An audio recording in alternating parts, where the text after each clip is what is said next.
We did talk exclusively to McDonald's CEO Steve Easterbrook about whether or not the company is seriously considering getting into some kind of alternative protein. Take a listen.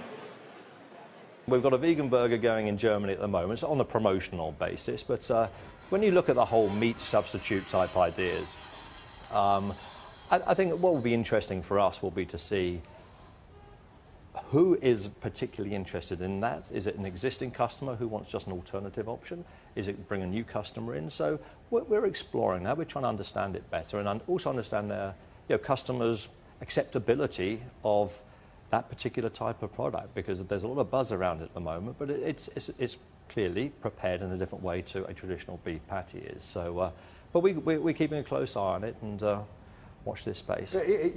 Your answer on the call about it involved complexity, right? And whether it brings another layer of complexity to the kitchen. Well, it undoubtedly does. It does, so, just in preparation. Undoubtedly does, because you've got to obviously segregate the tools you use and the grills from beef products, because some people clearly are purchasing it because they are not beef eaters. So we know there's complexity. The question is, will the demand make it worth absorbing the complexity, because it will drive the business? I mean, we had a similar discussion maybe 4 years ago around all-day breakfast, where it certainly adds complexity to the operation, but the demand was sufficient that we want to find a way to absorb that.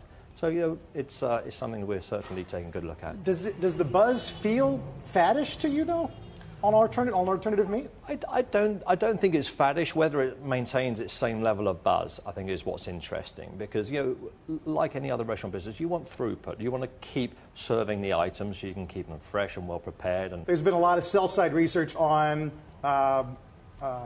Beyond Meat, for example. And one of the bullish arguments is that a major QSR customer will sign by year-end. I mean, how likely is it that that ends up being McDonald's?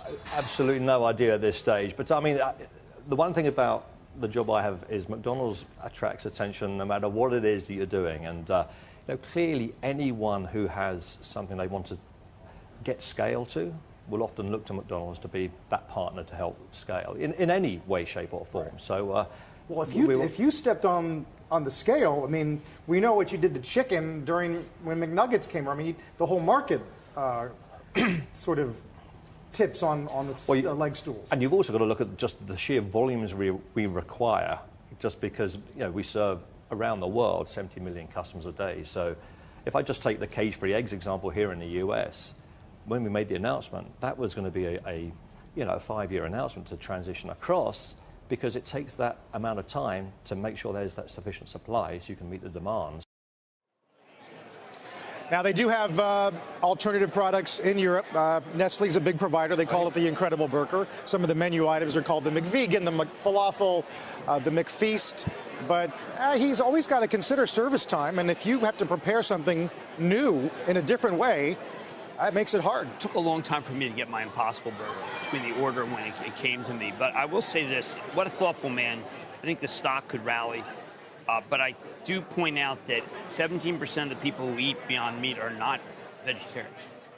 They're just people who don't like the food chain. They don't want to eat dead animals.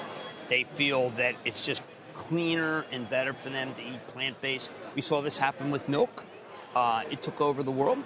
And I know the inn that I partially own, you have to start, it's almond milk, coconut. There's like 5 different kinds of milk you have to have. None of them seem like milk to me.